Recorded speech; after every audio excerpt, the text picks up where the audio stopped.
자, 로마서 강의 5장입니다. 아담의 범죄와 그리스도의 의인데요. 1장에서는 복음이 뭔가라는 것에 대해서 살펴봤습니다. 그리고 2장과 3장에서는 이제 복음이 유한겔론이다 그랬고, 이 황제의 탄생과 황제의 승리. 그러니까 로마서가 강조하고 싶은 것은 복음이에요, 복음. 예수에 관한 이야기지 인간의 믿음에 관한 이야기가 아니고 예수가 복음이다. 예수가 이 땅에 진정한 황제로 이 땅에 오셨다. 성육신. 그리고 예수가 십자가의 죽음과 부활을 통해 승리했다. 당시에 이 정치 용어였던 유한겔리를 사용해서 설명합니다. 그럼 이 복음이 왜 필요한가? 우리가 다 죄인이니까 필요하다. 사장에서는 그럼 복음을 어떻게 받아들이는가? 아브라함 예처럼 믿음을 통해서 받아들인다. 근데 여기서 믿음이 뭐냐? 믿음이라는 인지적 차원에서 수용이 아니고 인격적 관계에서 신뢰다. 그리고 이 믿음은 요한복음 3장에서 본 것처럼 성령의 역사로 말미암는 것이다. 그래서 믿음으로 의롭다함 받은 것이 칭의인데 칭의가 성령으로 말미암은 것이면 성화도 성령으로 말미암아서 돼야 된다. 그래서 칭의는 일단 받아놓고 성화를 이루어가는 게 아니고 칭의와 성화의 구별은 논리적 구별인데 시간적으로는 동시에 일어난다. 왜냐하면 성령으로 역사에서 되는 거기 때문에. 그럼 우리의 삶의 지평에서는 어떻게 해야 되는가? 이 성령 역사를 추구해야 됩니다. 찾고 구하고 드려라. knock의 기도. ask의 기도. ask, seek, knock. 이거잖아요. 그것을 구하면 좋은 것을 주신다 그랬잖아요. 근데 그 좋은 것이 뭔가? 누가복음 11장 19절에서는 성령을 주신다 그래요. 성령.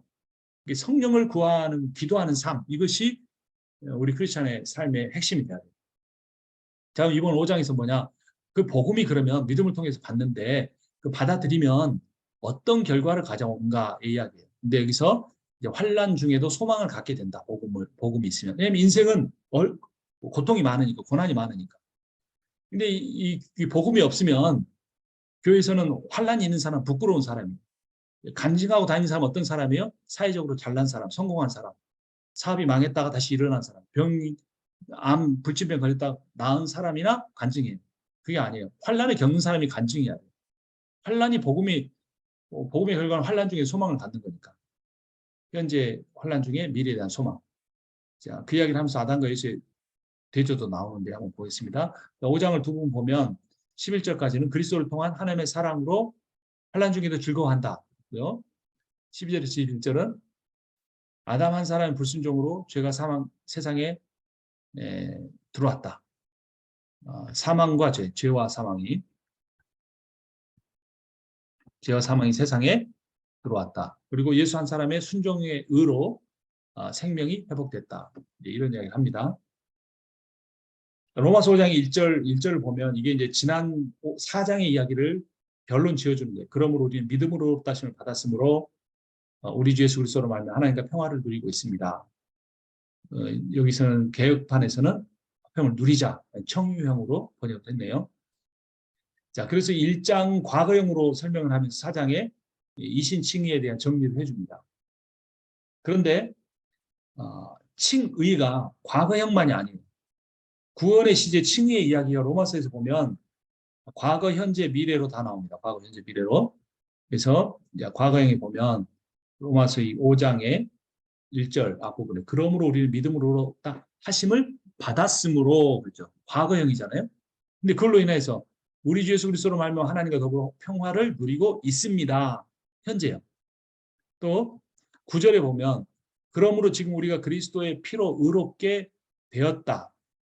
근데 하반절에서는 그리스도로 말미암아 하나님의 진노에서 구원을 얻으리라는 것은 더욱 확실합니다. 자, 구원을 얻으리라가 미래형으로 돼 있어요. 놀랍지 않습니까? 한번 구원은 영원하다고 말하면서 지은 죄도 해결할 필요가 없다. 다 한꺼번에 용서받았으니까 이렇게 말하는 구원파적 믿음은 이 로마서 5장 9절로 인해서 박살이 나는 거예요. 구원을 얻으리라 그랬잖아요. 자, 10절 상반절에서는 우리가 하나님의 원수일 때도 하나님의 아들의 죽으심으로 말미암아 하나님과 화해하게 되었다면 이거 과거잖아요. 그러면 화해한 우리가 하나님의 생명으로 구원을 얻으리라. 그러니까 화해는 과거형인데 구원은 미래형으로 나타나 있어요. 이게 뭐냐면 하나님 나라의 과거성과 현재성 또는 이거를 종말론적 구원 그리고 이것을 이미와 아직 사이의 긴장이라고 하죠. 구원은 이미 얻었어요. 그러나 구원은 아직 완성되지 않았어요. 그래서 바울이 두렵고 떨림으로 내 구원을 이루어 간다라고 했잖아요. 그러니까 그 구원을 주기로 결정하고 끝까지 그 견인하시고 구원에 이르게 하시 성화에 이르게 하신 분은 하나님이란 말이에요. 하나님. 그건 하나님의 일이고 우리의 입장에서는 구원을 이루어 가야 돼요. 그러니까 내가 어떤 행위를 함으로써 구원을 받는다는 건 아니지만 내가 그 하나님의 구원을 이루어 가시는 그 하나님의 주권 앞에서 하나님의 그 절대적 주권 앞에서 두렵고 떨림으로 따라가는 그분을 신뢰하지 못해서 두려워하는 것이 아니라 그분은 신뢰하기 때문에 그분이 어떤 분인지 알기 때문에 그분이 얼마나 거룩한 분이 알기 때문에 두렵고 떨림으로 따라가는 이것이 구원의 과정이란 말이에요. 바울도 그렇게 했어요. 바울은 심지어 그 구원에서 자기가 복음을 전하고 버림받을까 두려워하기까지 했잖아요. 그래서 구원은 이미 아직 사이 긴장 사이에 있다. 하지만 복음은 모든 믿는 자의 구원을 주시는 하나님의 능력이다. 믿음이면 돼요. 믿음. 근데 이 믿음이 뭔지 우리가 사장에서 배웠죠. 아브라함의 믿음은 경수가 끊어졌어도 아들 낳는다고 끝까지 견디는 믿음이에요. 견디는 믿음. 그리고 아들을 모리아산에 가서 묶고 칼을 내리치는 믿음이에요. 이게 믿음이에요. 자, 칭의는 현재적 칭의이죠. 성화는 미래적 구원을 바라봅니다. 그러니까 성화를 이름으로써 미래의 구원을 완성한다는 게 아니고 칭의가 성령에 의해서 이루어졌기 때문에 성화 역시 성령의 연속 속성으로 이루어져 가는 그 과정을 통해 미래적 구원을 우리가 구체적으로 바라볼 수 있게 되는 거예요. 누릴 수 있게 되는 거예요. 자, 이 로마서 5장에 보면 구조가 어떻게 되냐면 이 평화에 대한 이야기가 1절과 11절에 나옵니다. 그리고 그 사이에 소망에 관한 이야기가 2절, 10절에 있어요. 그래서 아까 1절에서는 칭의 이야기도 있었잖아요. 그 칭의란 뭐냐? 이 5장의 구조로 보면 평화와 평화가 소망을 만들어내는 소망이 평화로 둘러싸여 있어요. 이 평화라는 것은 그 전쟁이 없는 평화가 아니고 하나님과의 올바른 관계를 의미합니다. 샬롬 에이레네. 히브리어는 샬롬이고 헬라어로는 에이레네. 하나님과 바른 관계, 하나님과 화평이라고 하면 좀 뭔가 좀 다른 느낌이 나죠. 구약의 샬롬의 성취, 전쟁이 없다는 그런 부정적 의미보다 여호와의 통치로 말미암는 안녕과 번영을 의미합니다. 이걸 잘 나타내 주는 구절이 민수기 6장 26절의 축도죠. 아론의 축도. 26절만 보면 여호와는 그 얼굴을 내게로 향하여 드사 평강 주시기를 원하노라 할지니라. 그래서 하나님께서 그 평강을 하나님의 평강이 우리에게 임하는 것 이것이 칭의의 결과입니다. 이 화평이라는 것은 샬롬이라는 것은 종말의 구원이 완성됐을 때 상태 마음의 평안이나 평화로운 내적 기분이 아니고 평화스러운 외적인 삶의 실제 관계가 이루어지는 거예요. 그러니까 이신칭이라는 것은 개념이 아니고 인지가 아니고 실제적 관계가 변화되는 것이다. 샬롬이 넘치는 것이다. 이 샬롬이 넘치는 하나님과의 관계가 성화다. 11조 내고 주일성수하고 새벽기도 나오는 것은 종교생활이 거의 필요 없다는 건 아니지만 그 안에 하나님과의 인격적 만남이 있어야 됩니다. 그 하나님과 인격적 만남이 시작되는 것이 칭의고 문이 열리는 것이 칭의고 열린 문으로 들어가서 하나님과 마음껏 누리고 교제하고 그분을 신뢰함으로 고난 중에서도 기뻐하는 삶이 화평, 에이레네, 샬롬인데 이게 바로 성화라는 거예요. 그래서 칭의의 문이 열린 동시에 즉시 이 성화가 또 샬롬이 시작이 되는 겁니다. 긴장 관계가 있어요.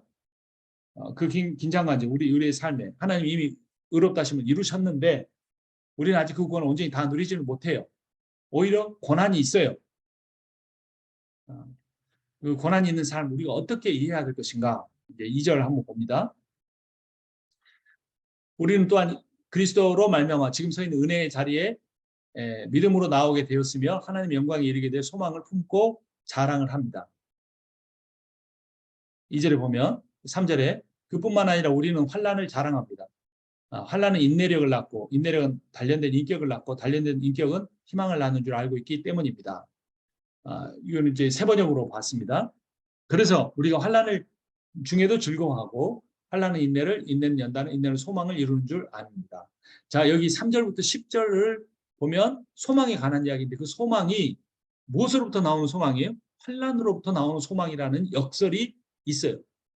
근데 그것이 환난이 소망이 되게끔 하는 거 뭐냐면 1절과 11절에 나오는 이 둘러싸고 있는 샌드위치 구조인데 그 샌드위치 구조가 말해주는 것이 뭐냐면 아까 봤던 게 하나님과의 화평, 그러니까 하나님과의 관계 회복, 하나님이 주는 평화, 전쟁이 없어서가 아니라 전쟁이 있지만 그럼에도 불구하고 하나님의 통치 아래 있기 때문에 누릴 수 있는 그 평안이 둘러싸고 있을 때 우리의 인생이 환난 가운데 있지만 그 환난이 인내가 되고 인내가 연단을 낳고 연단이 소망을 이룬다 이 말이에요.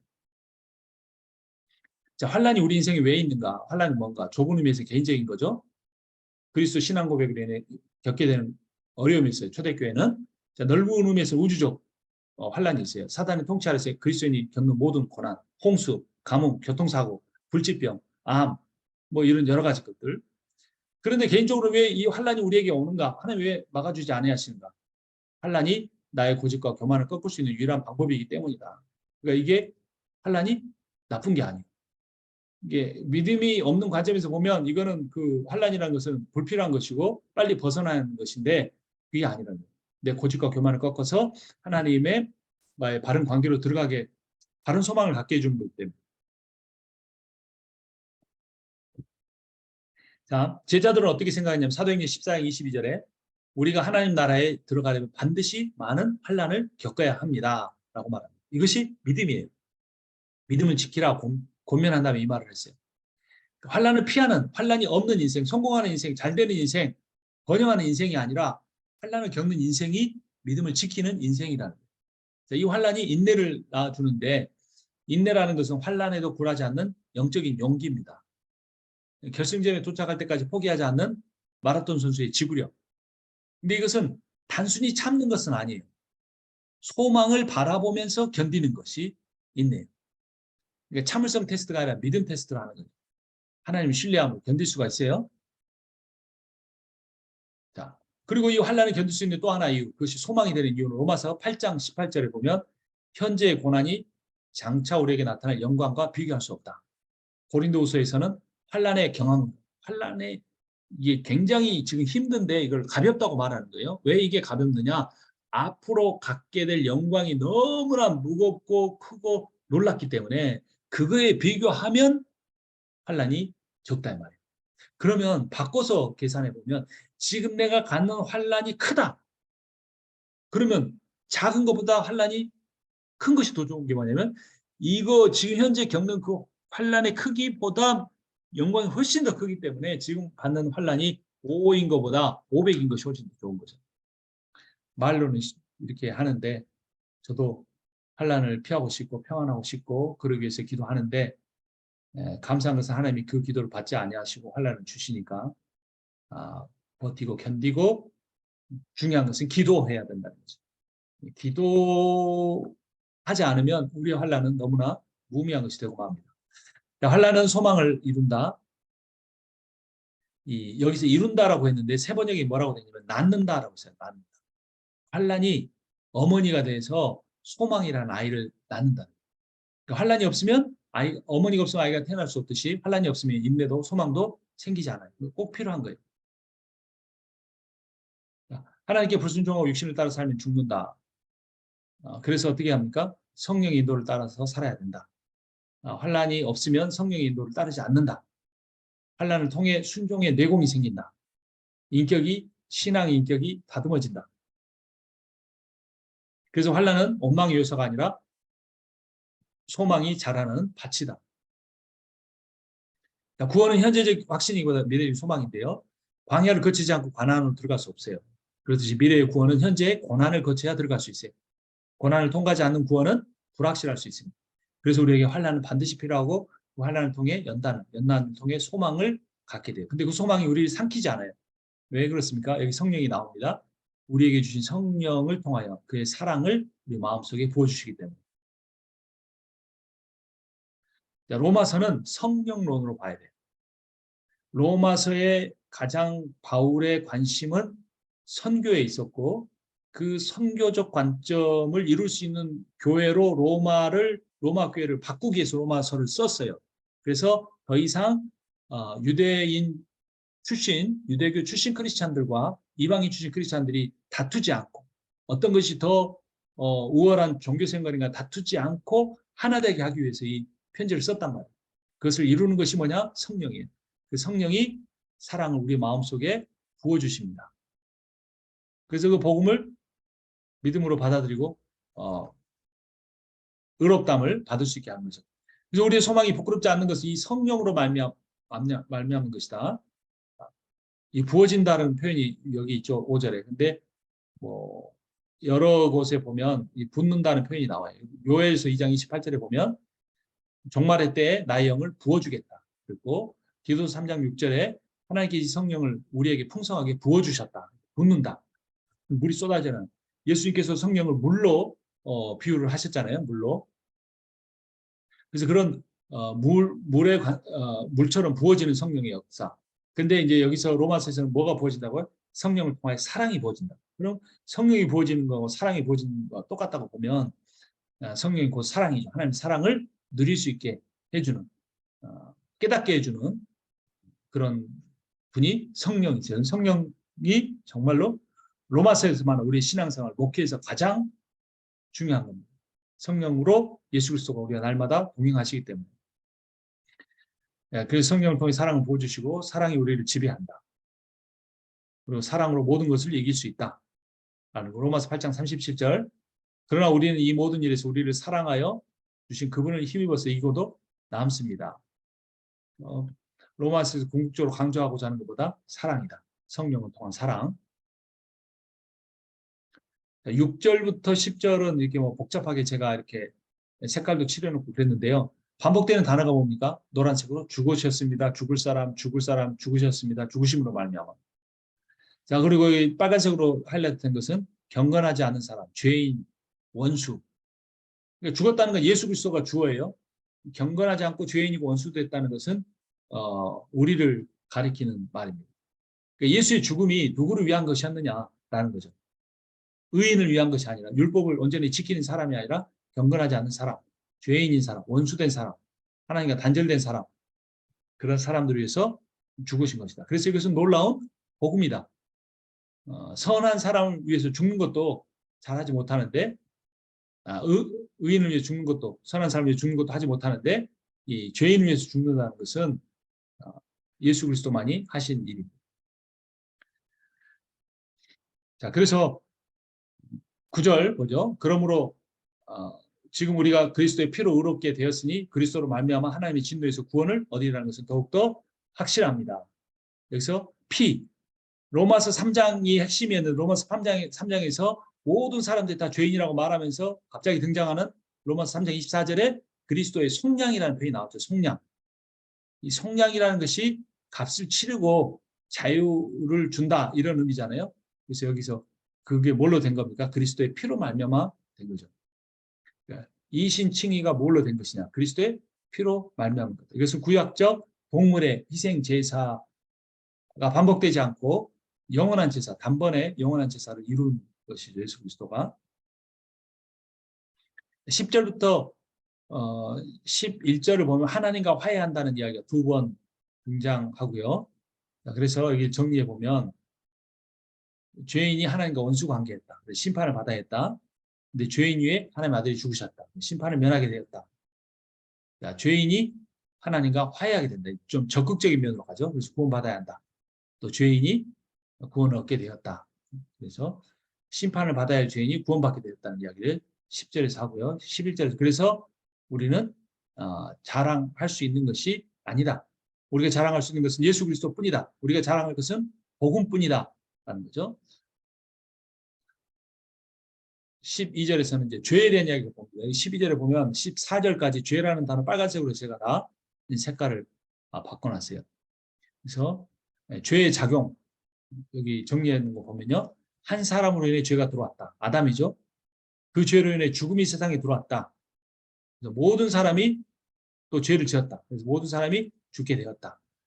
한 사람이라는 것은 아담인데 그 아담의 대표성 뿐만 아니라 인간도 그 죄를 지은 일반성 이 두 가지가 다 됩니다.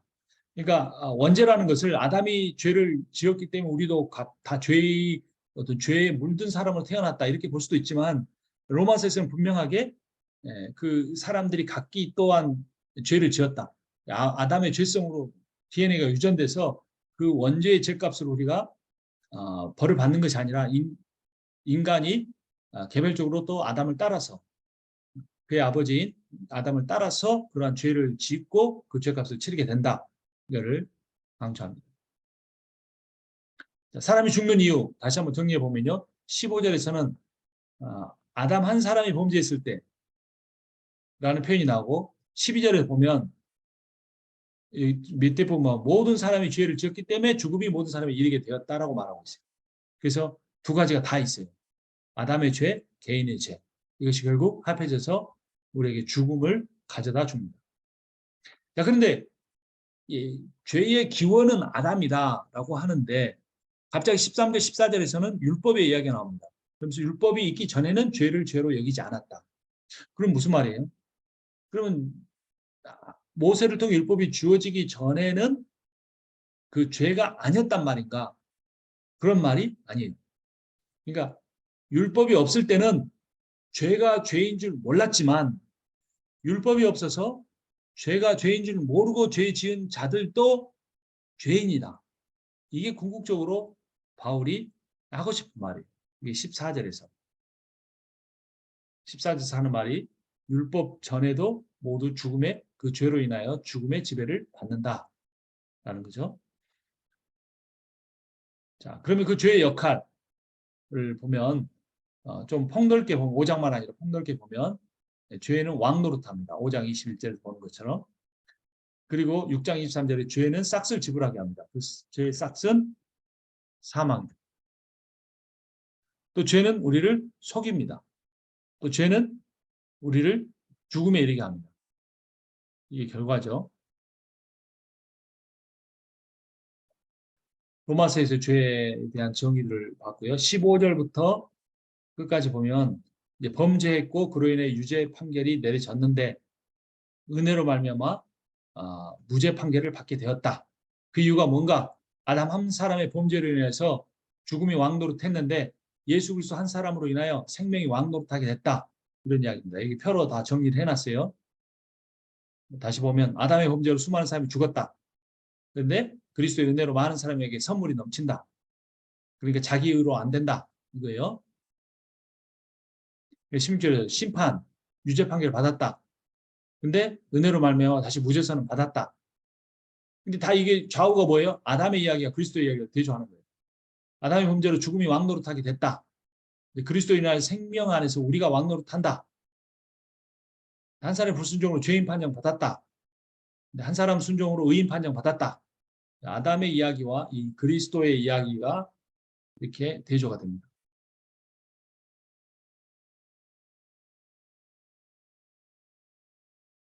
자, 그러면 율법은 어떤 역할을 하는가?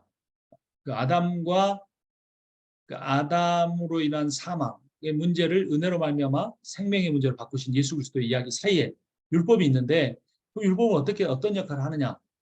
빨간색으로 20절 보면 죄가 많은 곳에 은혜가 더욱 넘치게 되었다. 그래서 그 죄를 드러나게 하는 그리고 그 율법이 죄를 드러나게 함으로써 은혜를 더욱 넘치게 받는 그런 역할을 한다라는 겁니다. 자, 그런데